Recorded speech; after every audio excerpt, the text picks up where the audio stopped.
If you look closely at the spacecraft that have left Earth over the past half-century, you will see familiar shapes and designs recurring over and over again. Generally, you will see a rocket, the shroud, and finally the blunt body aeroshell that brings a payload through the atmosphere. The reason the shape of the aeroshell has changed little over the years can be summed up in one word: physics. When a spacecraft enters the atmosphere of a planetary body, physical forces like drag, pressure, and heating affect the craft. Because the basic blunt body shape works so well to combat the physics of entry, descent, and landing, it has remained the gold standard for decades.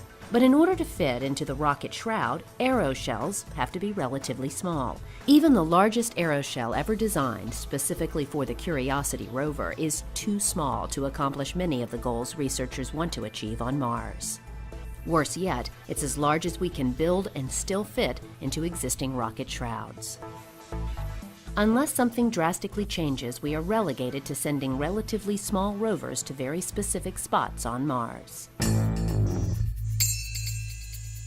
But a small team at NASA has developed an idea that could be the game changer we needed to begin fitting larger aeroshells into smaller rocket shrouds. Called HIAD, or Hypersonic Inflatable Aerodynamic Decelerator, this idea has the potential to revolutionize entry, descent, and landing on any planetary bodies with an atmosphere, including back here on Earth. On this episode of NASA X, we will follow the HIAD team as they begin real-world testing of this concept with IRVE-3, or the Inflatable Reentry Vehicle Experiment. With a short timeline and a small budget, the team worked through numerous challenges to find out if this type of device has what it takes to land future manned and unmanned missions on the Red Planet and beyond.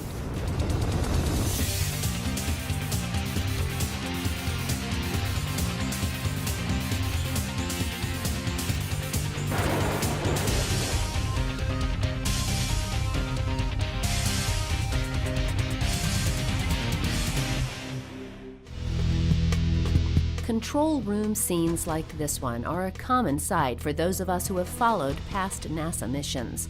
But unlike many of the launches of the past, this one is very different. The cargo on board this rocket has the potential to change the way we land on other planets in the years to come.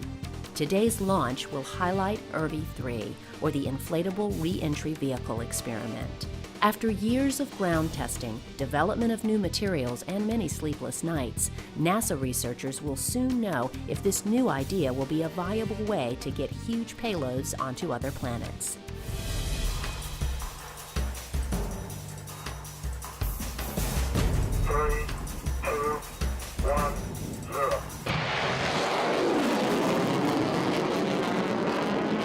The reason the IRVE-3 test is so significant is because getting payloads to a planet like Mars is very difficult. Whenever we travel to a planet that has an atmosphere, we try to make use of that atmosphere to help us slow down. One way to accomplish this is by using an aeroshell. The unique blunt body shape of the aeroshell is designed to create enough drag on the vehicle to help slow it down, while also serving as a type of cocoon to protect the payload from the heat and pressure. With enough atmosphere, the aeroshell and parachutes can slow the vehicle from hypersonic speeds down to landing speeds.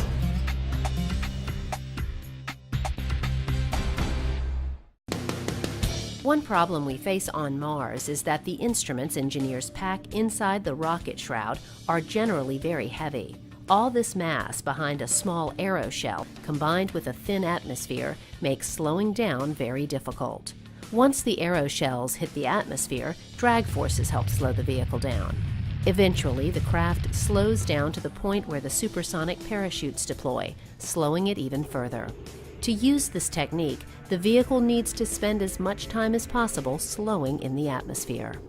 Well, it's a funny thing about Mars, but if you take the average of the planet, the average height of everything in the planet, it turns out that most of the north is 2 kilometers below that, and most of the south is 2 kilometers above that. And it's just, we always land in the north because there's a lot more atmosphere. If we land in the south, it's like 4 kilometers less of air to come to a stop. In fact, at the altitude of the mountains in the south, the Mars Science Laboratory was still supersonic as it was descending into the crater that it was reaching in the north. This is an obvious problem for researchers because a big part of the planet is inaccessible to them, even with these small rovers. The problem is magnified even more when you consider what it would take to land human missions with all their heavy equipment. The Curiosity rover weighed about 1 metric ton, while the current architecture for human missions state that we would have to land about 40 metric tons to get on the surface. This is where the concept for a HIAD comes in. It can be folded to fit nicely into the rocket shroud, but when we need to deploy it, it could inflate to a size that would act like a giant air brake in the higher altitudes of the atmosphere that see less heating. With this in our arsenal, we would be able to land virtually anywhere on the planet, including the higher elevations of the southern hemisphere. This idea would work for robotic missions, but could also be the game changer we've been looking for to land humans on Mars as well. But until recently, this idea was still far from our grasps. Since the earliest days of NASA, researchers have been interested in inflatable vehicles. In fact, one of the first missions NASA conducted was called Project Echo. This mission utilized 2 large metallized balloon satellites, which were placed in a low Earth orbit.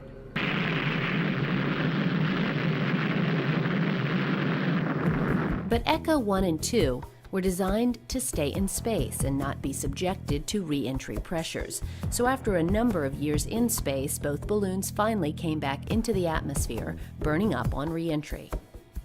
The next big push for the inflatable ideas came up again as NASA researchers began considering landing the Viking landers on Mars in 1976. Early testing was promising, but these designs were also not meant to take the stress of entry. Rather, they would deploy after the worst of entry had already taken place. After lengthy study, researchers decided to use supersonic parachutes instead of inflatables, which meant that these unique designs were once again sidelined. One clear result of the testing during that time showed that the materials of the day lagged behind what would be necessary to handle the stresses of entry, descent, and landing.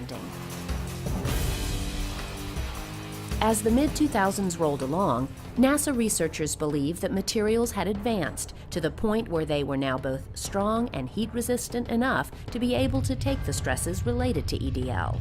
One of the first at NASA to begin testing this hypothesis was NASA Langley's Dr. Neil Cheatwood. Along with a small group of engineers, Dr. Cheatwood began thinking about how current materials could be used to create large aeroshells. Their elegant and seemingly simple idea was to build large inflatable aeroshells to get really heavy payloads down to areas that would have previously been impossible. In theory, this seemed like it would work, but a huge hurdle faced by the team was the tightening NASA budget. With a project budget that wouldn't be enough to even buy an economy car, the team began testing.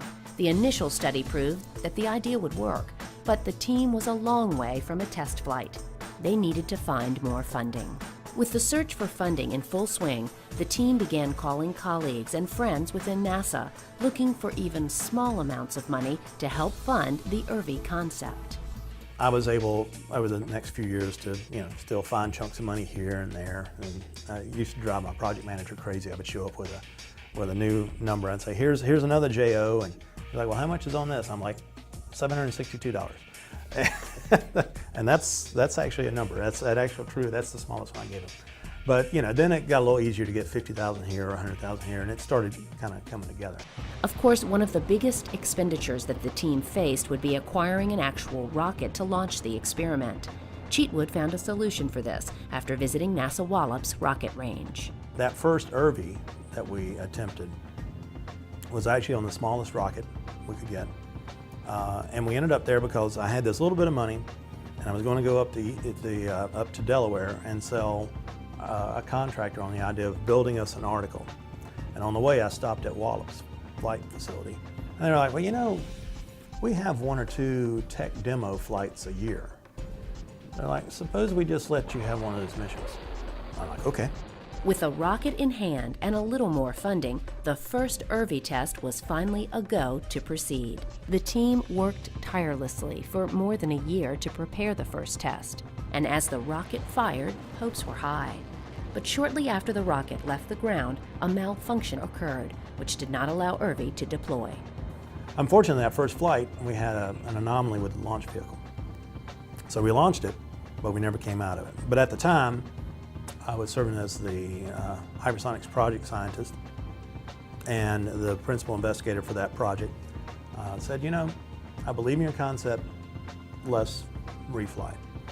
And that was huge, because whereas I had been, you know, for the previous 4 or 5 years cobbling together any money I could get, here we basically had the design finished, we thought it was going to work, and we had somebody that's willing to just say, all right, you think it's going to cost $5 million? Here's $5 million, let's do it.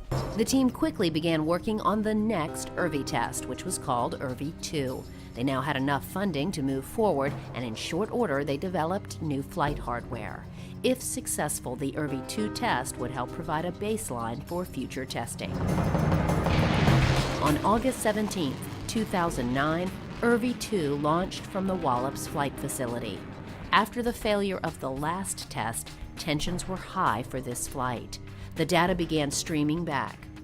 IRVE-2 had deployed and was feeding valuable information back to the team.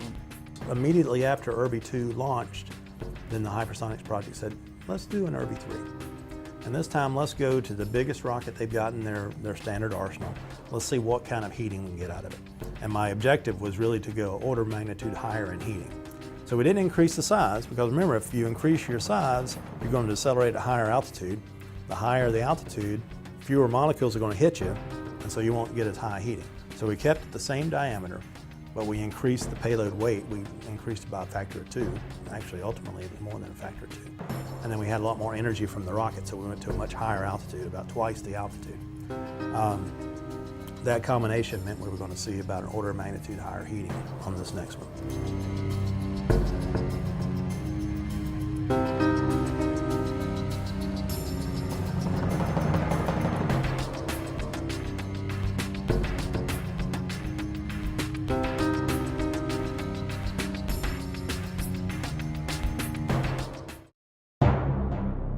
With the success of IRVE-2, the stage was set for IRVE-3. This would be the most complex mission yet, and would call for the engineering team to make drastic changes to the test article due to the extreme flight regime the craft would experience.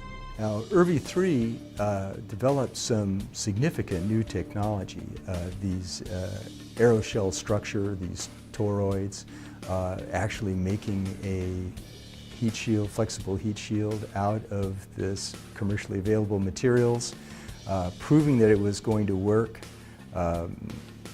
making sure all the little pieces are in there was really quite a challenge. High on the list of important elements for this next test would be to stress the materials in the high heating environment while also testing the ability to maneuver the craft. With the goals set, the team began building the craft. So this is kind of the forward section of the reentry vehicle. It has a nose that attaches to the front of this section. We're looking at it, the nose would be down and the tail would be up. This is a section that interfaces with our inflatable aeroshell, and it also houses the inflation system. And the segment above it is the CG offset mechanism, which shifts the center of gravity of the vehicle to allow it to create lift on reentry. And on top of this would be 2 other segments, a telemetry module and a NIAC segment, an attitude control system. One of the most interesting aspects of this craft would be in how the team would be able to maneuver it once it came through the atmosphere. Unlike a craft like the space shuttle that has wings and can be steered, IRVE-3 would have to be maneuvered by shifting the center of gravity. The challenge is, you can kind of think of a surfer. He kind of shifts his weight back and forth on a board and guides himself down the wave. Well, when we're falling in from space, we're hitting the atmosphere very, very quickly. The challenge is we don't have control surfaces like an airplane. The shuttle is a lifting body and we have these body flaps where we can control the direction and trajectory. We don't have the luxury of having a control surface on an inflatable. maybe you could go like the Apollo capsule where it's a blunt body and you can use gas jets to roll, to direct your lifting vector. What we're looking to do is to kind of go back to that surfer analogy where we're actually we want to ride and guide this thing by shifting the mass of the vehicle. So we basically, what we've done for the first time ever, as far as I know, split the mass of an entry vehicle in two. And we're going to drive the back of the vehicle offset from the center line of the vehicle to generate that lifting. You can kind of imagine if we take and we've got a card falling, and as this card is falling, we're going to put a weight on here. And it's going to tip it a little bit, and as it falls, it'll slide sideways. So that's the real experiment. Can we actually guide this thing by moving the mass of the vehicle? And it's a challenge because of the loads that run through it. We're looking at 20 G loading on atmospheric interface right at our peak pressure. We're expecting to see 20 Gs. So we're looking at 2 to 4, maybe 6,000 pounds of loading running through this bearing. But the second challenge is, do we understand the aerodynamics of the guidance problem?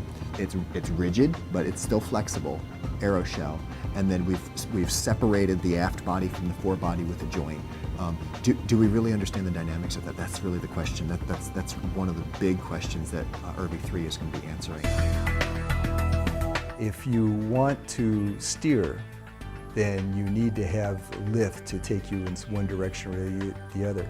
We had the ability to rotate it.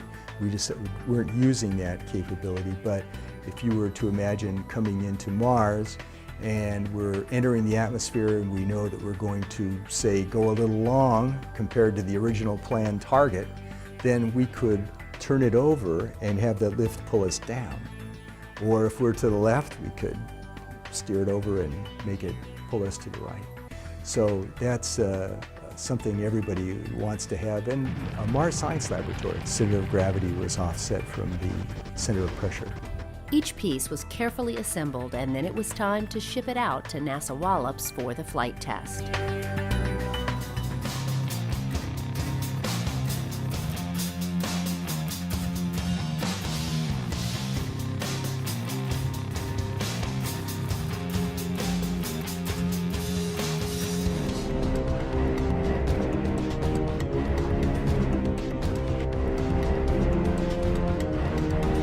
The morning of July 23, 2012 saw the team waiting anxiously in the control room for the flight test to begin. In a matter of moments, they would know if this test would succeed or not. When the count, is 3, 2, 1, 0, then the rocket ignites and it shoots off of its rail in the right direction. It starts spinning. At this point, we're all along for the ride. The engineers for each of the subsystems monitored what the readings were on their instruments. But for the most part, we were just fascinated by the ascent. It's just kept all of our attention. And one stage burns out in just a few seconds, another stage burns out in 10 seconds. But the main stage, the Brant, burns and ends at approximately 1 minute.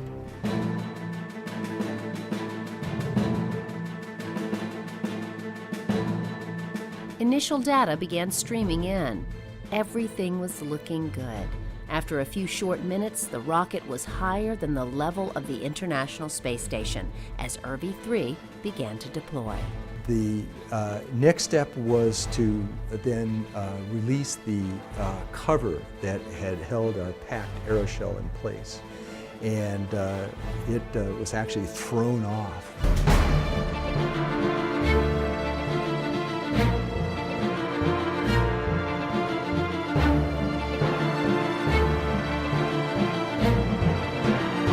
About 7:09, IRVE straight cutting.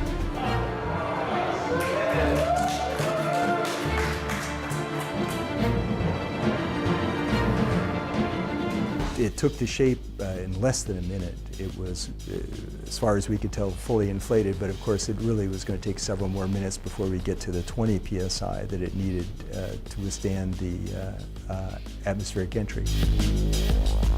As the data came in, researchers could see that the heat shield was holding its shape perfectly and that the craft was right on course.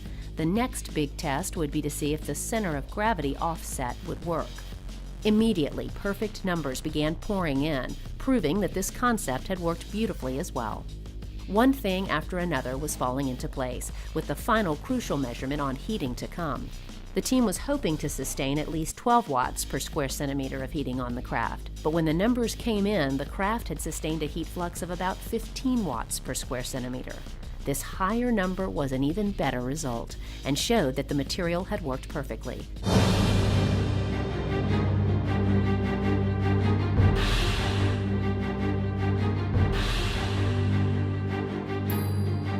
By the time the craft splashed down, the team already knew that IRVE 3 had far exceeded their expectation and had proven that this concept could work effectively.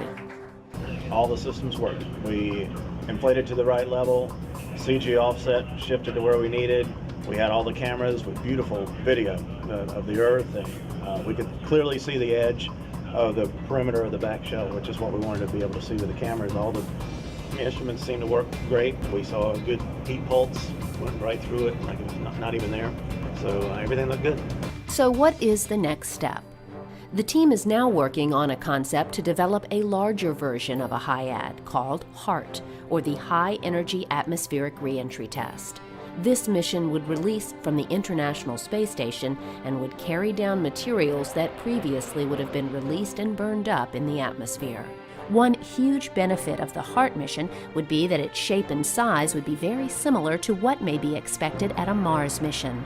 This concept would be coming back from station, so entering at 7.5 kilometers a second, just like we were talking about at Mars. It would be bringing in anywhere from 3.5 to 5 metric tons, just like we were talking about at Mars.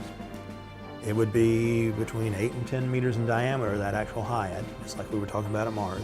And we'll see heating of 25, 30, maybe higher, 35, 40 watts. So it's a very similar environment to Mars for that application. So we can do this flight test from station for a very reasonable cost. And it demonstrates an ability to bring larger volumes and masses down from station than we currently have. And it demonstrates that we could do this mission at Mars. With a successful HART mission, researchers feel that they may have enough information and knowledge to proceed for the ultimate goal, which would mean seeing a HIAD at Mars. I believe in the technology, and I think if somebody wanted to give me a budget and say get us to Mars with humans in 2020, I think we could get there. On this technology, I can't speak for other technologies, but no, I think we could get there. If nothing else, the IRVE tests prove what can happen when a lot of smart individuals are given the opportunity to test conventional wisdom and reach for a difficult goal. And because of their efforts, it's conceivable that the idea that began as almost an afterthought may someday be the preferred method of delivering human explorers to Mars and beyond.